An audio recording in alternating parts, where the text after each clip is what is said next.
नमस्कार साथियों, स्वागत है आप सभी का हमारे YouTube चैनल विद्या वागीश्वर में। दोस्तों, इस वीडियो सीरीज़ में हम पढ़ रहे हैं कक्षा 6 की पुस्तक हमारा राजस्थान। रीट और राजस्थान के विभिन्न प्रतियोगी परीक्षाओं में पूछी जाने वाली राजस्थान जी के RBSE की बुक्स में से ही आती हैं। तो इसीलिए हम लेके आए हैं हमारा राजस्थान कक्षा 6 की पुस्तक। इसके बाद हम कक्षा 7 और 8 की बुक्स भी कवर करेंगे। इस बुक में हमने अध्याय 1 से लेकर अध्याय 7 कवर कर लिए हैं, जिसकी लिंक आपको वीडियो के डिस्क्रिप्शन में दे दी गई है। आज हम करेंगे अध्याय 8 आजीविका के प्रमुख क्षेत्र। ये बहुत ही इम्पॉर्टेंट बुक है, क्योंकि रीड के लिए राजस्थान से जो जीके पूछी जाती है वो इन्हीं बुक में से आनी है।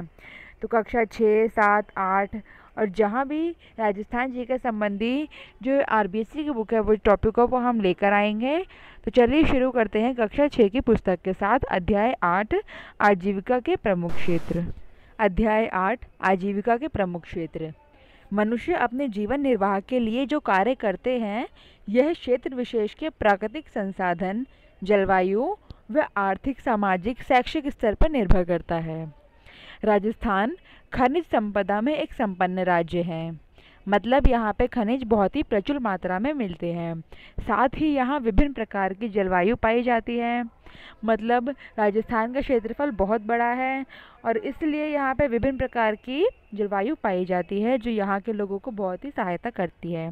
अतः यहाँ के लोग प्रमुखतः कृषि, पशुपालन व खनन कार्य करते हैं।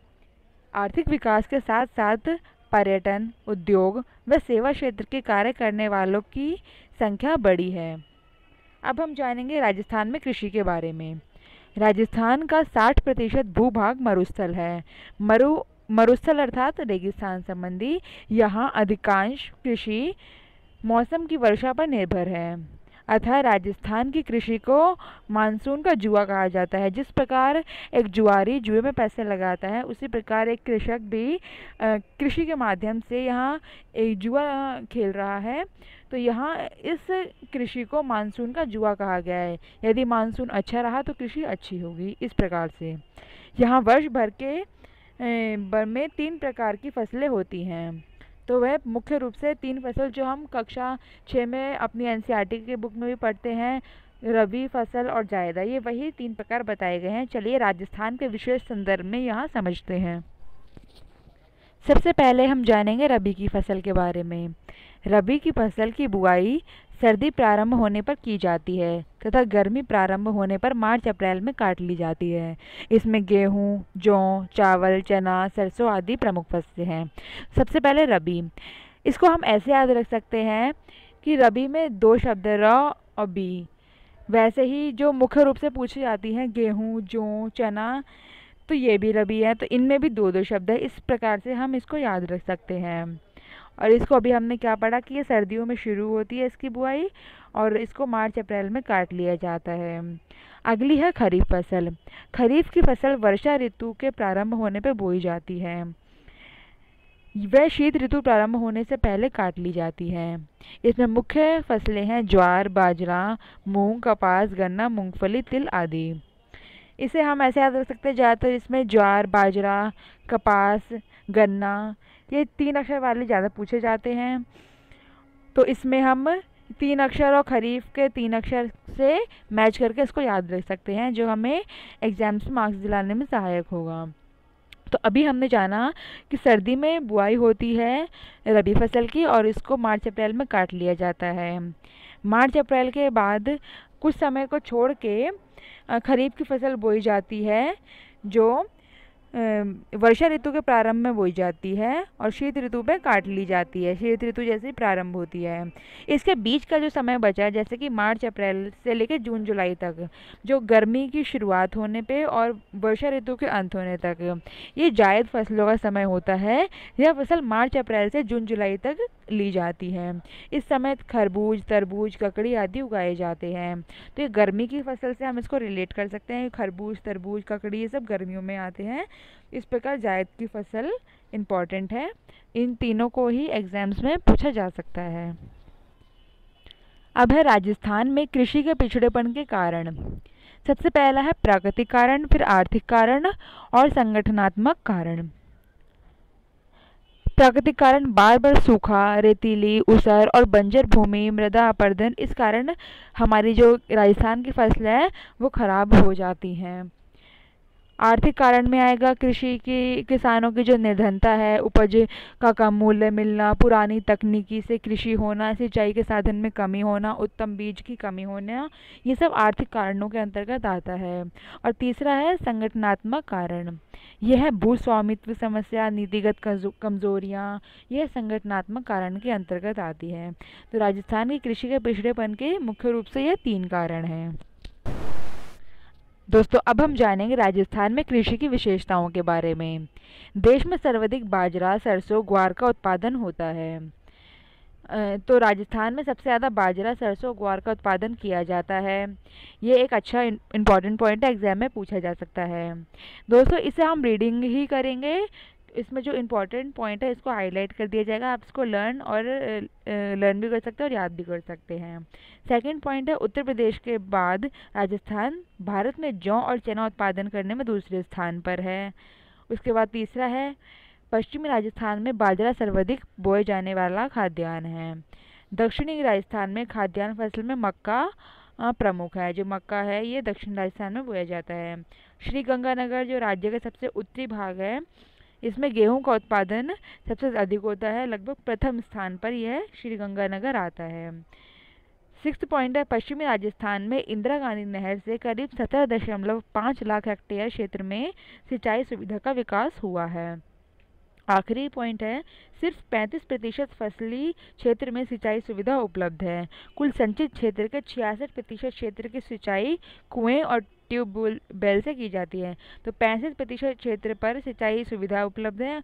बाकी 66 लगभग आधे से भी ज़्यादा प्रतिशत पर 1/3 क्षेत्र पर होती है सिंचाई सुविधा और बाकी क्षेत्र पर होता है सिंचाई और ट्यूबवेल की सहायता से।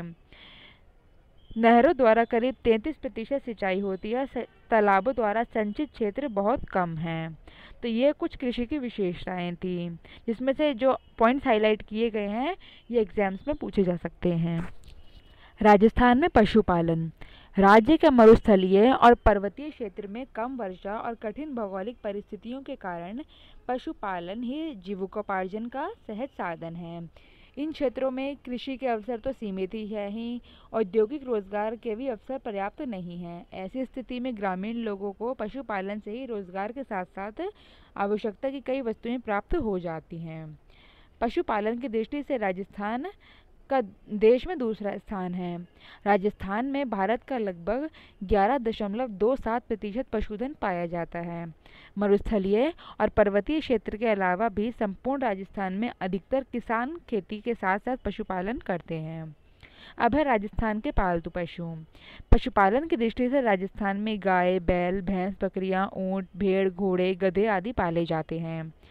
राजस्थान में मरुस्थलीय प्रदेश में ऊंट, बकरियां व भेड़ पालन बहुतायत से किया जाता है।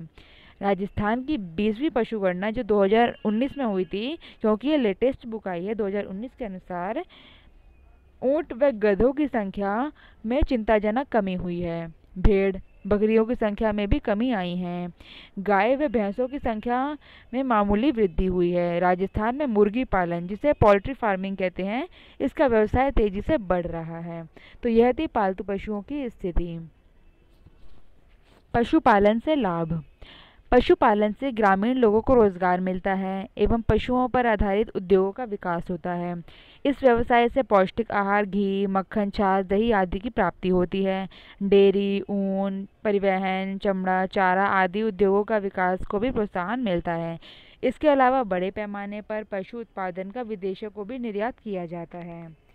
जो हमारे देश भारत के लिए कतई शोभा नहीं है कि यहाँ पे चमड़ा आदि का जो निर्यात किया जाए, क्योंकि हमारा देश है ये कृषि प्रधान देश है। यहाँ पे पशुपालकों को भी अपने पशुओं के प्रति अच्छा व्यवहार रखना चाहिए और इस व्यवसाय को बहुत ही कम सपोर्ट करना चाहिए।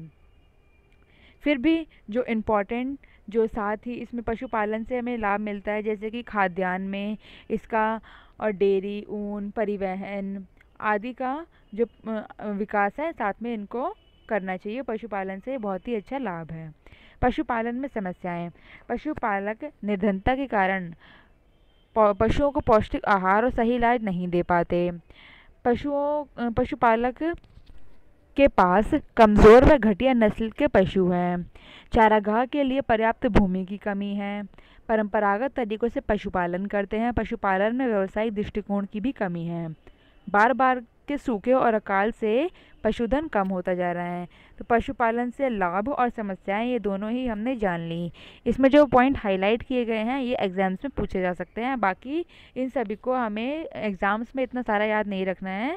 जो बहुत ही इंपॉर्टेंट पॉइंट है यही एग्जाम से पूछे जा सकते हैं। इस चैप्टर का सबसे मोस्ट इम्पॉर्टेंट पॉइंट है राजस्थान में खनन। इससे एग्जाम्स में क्वेश्चन अधिक पूछे जाते हैं। राजस्थान में कई विभिन्न प्रकार के खनिज पाए जाते हैं, इसीलिए राजस्थान को खनिजों का अजायब घर कहा जाता है। क्वेश्चन ऐसे बन सकता है कि राजस्थान किस राज्य को खनिजों का अजायब घर कहते हैं, तो वह है राजस्थान। राजस्थान में लगभग 67 प्रकार के खनिजों का खनन होता है। सबसे पहला, राजस्थान में सर्वाधिक उपलब्ध खनिज रॉक फॉस्फेट है। ये प्रश्न पिछले एग्जाम्स में पूछा गया है। सीसा, जस्ता, जिप्सम, चांदी, संगमरमर आदि के उत्पादन में राजस्थान का एकाधिकार है। तीसरा है चूना पत्थर, टंगस्टन, अभ्रक, तांबा, इमारती पत्थर आदि महत्वपूर्ण खनिज हैं। इन तीनों पॉइंट्स पे हमने सबसे ज़्यादा देखा कि रॉक फॉस्फेट जो है सर्वाधिक उपलब्ध है। सीसा, जस्ता, जिप्सम, चांदी और संगमरमर, इसमें राजस्थान को एकाधिकार प्राप्त है। और चूना पत्थर, टंगस्टन, अभ्रक, तांबा, इमारती पत्थर ये भी महत्वपूर्ण खनिज है राजस्थान के। राजस्थान में खनिजों की उपलब्धता को देखते हुए खनिज आधारित नए उद्योगों की स्थापना के काफ़ी अवसर हैं। यही कारण है कि राज्य सरकार प्रदेश में खनिज आधारित उद्योगों की स्थापना को प्रोत्साहन करने पर ध्यान दे रही है। राजस्थान में अवैध बजरी खनन से पर्यावरण प्रदूषण की समस्या निरंतर बढ़ रही है। अवैध खनन से अरावली पर्वतमाला की कई पहाड़ियां पूरी तरह गायब हो चुकी हैं। इसके गंभीर पर्यावरणीय दुष्परिणाम हो सकते हैं। तो इस चैप्टर में हमें आगाह भी किया गया है ऐसे लोगों को जो खनिजों का बहुत ही अवैध खनन करते हैं, वो राज्य को, देश को, राष्ट्र को नुकसान पहुंचा रहे हैं। तो इस महत्वपूर्ण टॉपिक से कई प्रश्न बन सकते हैं। तो चलिए इसके बाद हम कुछ महत्वपूर्ण शब्दावली और अभ्यास प्रश्न देखते हैं। इस चैप्टर की कुछ महत्वपूर्ण शब्दावलियाँ दी गई हैं जिनके अर्थ दिए गए हैं। आजीविका अर्थात जीवन निर्वाह हेतु किए जाने वाला कार्य है। अतिवृष्टि अर्थात अत्यधिक वृष्टि, इसका विलोम होता है अनावृष्टि। निर्यात मतलब देश से माल बाहर अन्य देशों को भेजना, और आयात होता है माल को भारत में लाना या फिर बाहर से खरीदना। आयात होता है बाहर से सामान मंगवाना। अभ्यास प्रश्न, इनमें से हमें सही विकल्प का चयन करना है। सबसे पहला प्रश्न है, रबी की फसल की प्रमुख फसल कौन सी है। जैसे आपको एक याद करने का तरीका बताया गया था, आप उस ट्रिक से भी यहाँ पे आंसर खोज सकते हैं। जी हाँ, इसका सही आंसर है गेहूँ। अगला प्रश्न है, मरुस्थलीय राजस्थान में सर्वाधिक बोया जाने वाला खाद्यान्न कौन सा है। ऑप्शंस आपके सामने हैं, गेहूँ, बाजरा, मक्का या चावल। अभी हमने इस चैप्टर में पढ़ा था कि पश्चिमी राजस्थान में बाजरा सबसे अधिक बोया जाता है। इसके बाद के क्वेश्चंस के आंसर आप हमें कमेंट बॉक्स में कमेंट करके बताइएगा। इसके बाद हमें करना है रिक्त स्थान की पूर्ति। सबसे पहला है, खरीफ की फसल डैश ऋतु में प्रारंभ की जाती है। इसका आंसर आप गैस कीजिए और इसका सही आंसर आप हमें कमेंट बॉक्स में कमेंट करके बताइएगा। अगला प्रश्न है, 20वीं पशुगणना के अनुसार राजस्थान में डैश व डैश पशु की संख्या में चिंताजनक गिरावट हुई है। इसका सही आंसर इस प्रकार है। तो दोस्तों मिलते हैं अगली वीडियो में नेक्स्ट चैप्टर के साथ। धन्यवाद। Like and subscribe.